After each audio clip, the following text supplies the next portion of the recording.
Last night's game between the Chicago Bulls and the Los Angeles Lakers was really weird to me. Not weird in the sense of the Chicago Bulls looked good, because the Chicago Bulls have been looking good pretty much all season. I'm really proud of this team and the moves that they have made this offseason. The Chicago Bulls offseason has helped make them one of the best teams in the Eastern Conference. Hopefully, I'm not crowning them one of the best teams in the Eastern Conference too soon, but you guys can let me know what you feel about the Chicago Bulls down in the comments below. Last night was a weird game for me because the Los Angeles Lakers just have not really been looking like the Los Angeles Lakers. And beyond that, Anthony Davis was ejected from the game. Now, you guys know Anthony Davis only has 2 career ejections. He's not exactly much of a hothead despite what we've seen from him this season. As a matter of fact, I would say that Anthony Davis has made a career of being one of the more calm big men throughout the league. Now, that's not to say he doesn't play with emotion, but sometimes he's more Tim Duncan than Kevin Garnett. Last night, Anthony Davis would finish with 20 points, 6 rebounds, and 1 assist. Despite the solid stat line, fans are still asking Anthony Davis, where is the rest at? To be short, the people want more. The kicker for me is that Anthony Davis only finished with 28 minutes played in this game. Remember when I told you guys it was a weird game and Anthony Davis would get ejected? Well, the reason that Anthony Davis got ejected was that he simply wanted more time to tie his shoe. Vogel called AD's ejection a quick tech and BS. He also went on to say that he didn't know what else he could say about it. And you know what? I really can't blame Frank Vogel or Anthony Davis because, I mean, seriously, look at this technical. The refs have without a doubt been pretty bad this season. Hopefully, we only go up from here. Now, when I call something weird, don't take that too literal. I use the word weird in the softest sense possible. Last night, the Chicago Bulls came out and doubled Anthony Davis at a very high rate.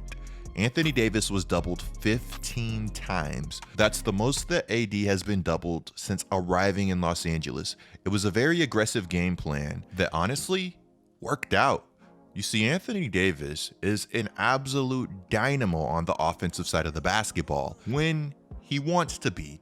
That's sort of been the downfall of Anthony Davis. He's a guy with all of the talent in the world, but at the same time, he uses that same talent that made him an all-NBA player to bail defenses out. This isn't me being mad at Anthony Davis for passing out of double teams and making smart basketball plays. This is me commending the Chicago Bulls for coming in with a game plan and executing that game plan. While THT went off for 28 points, there was no other Laker outside of Russell Westbrook and Anthony Davis that even touched double digits. Carmelo Anthony said it best. He said, "I don't think you're going to beat anyone shooting 6 of 32 from 3 in today's game." The Chicago Bulls have been surprising a lot of people this season on the defensive side of the basketball. But I think that if you watched this team last season, you wouldn't be surprised at all. They're currently the 5th best defense in the NBA according to defensive rating. They're right behind the Washington Wizards, the Denver Nuggets, the Los Angeles Clippers, and of course, the Golden State Warriors, who have been turning heads all season. And then, you know, there's my New Orleans Pelicans, who are actually dead last in defensive rating. The Chicago Bulls turning up their defensive intensity shouldn't surprise anybody. When you look at the acquisitions that they've made this offseason, and you look at the steps that key rotation players have taken for them, it's tough to argue that this is not a talented defensive roster. Before ZO2 got the Chicago Bulls jump shot that let him go 7 of 10 from the three-point line for 27 points against the Los Angeles Lakers, before Zo showed any offensive consistency in the NBA, he made a reputation for being an absolute pest on the defensive side of the basketball. Zo has all of the traits that you want in a high-level defender. He has quick feet. He is a willing defender, which is honestly one of the most important things when it comes to defense. I can't tell you guys how many players have defensive talent in the NBA but are simply not willing to use that talent. Some guys have the talent, but they don't have the IQ. Does Zo have the talent and the IQ? The answer is yes. He literally checks every box you want when it comes to defense. He gets steals, he gets blocks, he's got prototypical size for a guard. Remember when I said that Zoe has quick feet? Well, he also has the quick hands to match. Lonzo Ball's defensive tenacity and instincts have him 9th in steals per game, right behind his brother, LaMelo Ball. The fun thing about this is that there's also another Bulls player on this list who's averaging 2.5 steals per game, good enough for 3rd in the NBA in only 28.6 minutes per game. While Alex Caruso may not give you 50, and while he may not showcase his hezzy, I'm here to tell you guys that you need guys like this on your team. While there were some people that aired the Chicago Bulls out for the Caruso contract, I saw the vision. Versus the Los Angeles Lakers, Caruso literally scored no points, and my guy was a plus 28. The Chicago Bulls currently have 3 guys that are in the top 30 for deflections per game: Zoe, Caruso, and Big Vooch. I can't even lie, I know Vooch has been making strides, but even I was shocked to see him on this list. And I can keep going. I can name guys like Derrick Jones Jr. and Javonte Green who have been impressive. But while we're here talking about guys shocking people on the defensive side of the basketball, I want to talk about Zach LaVine trying to play a little bit of defense this year. You guys know that in the past, I can be brutally honest, Zach LaVine has not necessarily been a willing or good defender. This season, Zach LaVine has been looking like a totally different player. And I think that's what happens when you put good players around a good player. The Chicago Bulls now have the roster to match the talent of Zach LaVine.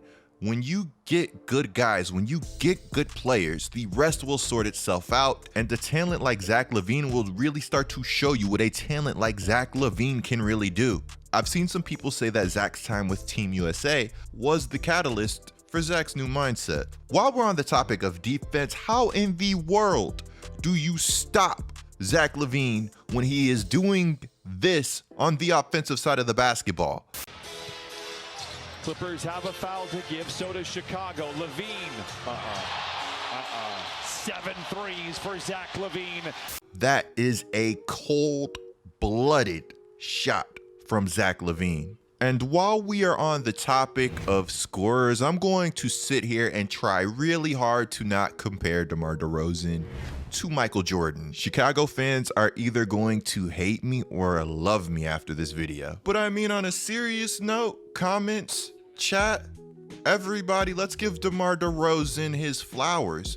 The guy has been balling on another level. The thing that has absolutely surprised me is how modern DeMar's game is right now. He took a step with the San Antonio Spurs, and I think he's taking another step with the Chicago Bulls. I'm not going to say this is the best version of DeMar DeRozan, but I will say that this is the most modern version of DeMar DeRozan. This season, DeMar DeRozan is taking let's be real, he's taking 2.5 threes per game, and he's knocking them down at 37.1% through 14 games. If you told me that DeMar DeRozan would be taking nearly 3 threes per game and knocking those down at 37% in 2021, I would tell you that he would be close to a max player, if not a max player. DeRozan is undoubtedly one of the kings of the mid-range game. He's got the handle. He's an athlete. He has developed into a fantastic playmaker. And now you're telling me, as I sit in front of my computer screen, that DeMar DeRozan is now knocking down 3-point jump shots at a great clip? Look, the Chicago Bulls are cheating, man. I don't know what to say. I don't know how to say it, but I will say I'm happy for DeMar, and I'm happy for the Chicago Bulls. The Chicago Bulls locked DeMar DeRozan up for 3 years at $28 million per year. And to think that people wanted this guy to take a pay cut. DeMar DeRozan is currently making less money than John Wall, who is due $47 million next year. He's making less money than Russell Westbrook, who is also due $47 million next year. He's making less than Kevin Love, who's averaging around $30 million per year with this contract. He's also making less than Kristaps Porzingis, who is averaging $31.6 million per year with his contract. Yeah, and then even early in free agency, you became a guy that a lot of people on the outside, right? They were painting as someone who might have to take less, and there was a lot of talk about you and Kyle and playing in Miami together, and you taking 8-10 million. Like was that ever a real possibility, or was that to you when you were reading it and from the outside perspective a little disrespectful? Like, how did you take that? For sure, you definitely take it as disrespect.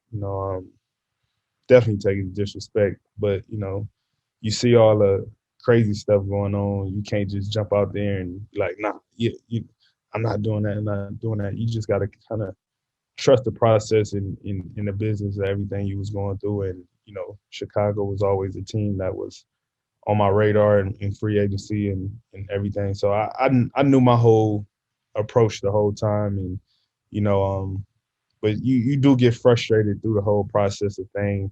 People saying you got to do this, you got to take this, or you taking this, and all this. It's definitely frustrating. It definitely was frustrating. The Bulls absolutely stole DeMar DeRozan. Not only did DeMar DeRozan give the Los Angeles Lakers 38, but he also gave them something to think about. It's also pretty funny that the night before he gave the Clippers 35 on 12 of 16. Look, I know I've talked a lot of DeMar DeRozan, and I'm sorry. It's just that his efficiency has been off the charts, and he absolutely deserves the love. It's like tough shots for DeMar aren't tough shots anymore. He gets to his spot, and he knocks down the shot. It's really simple. On this channel, we talk about unselfishness and chemistry and those things a lot because I really think they matter. The Chicago Bulls wanted DeMar to go out and get 40 against the Los Angeles Lakers, though his response was that he was pretty tired.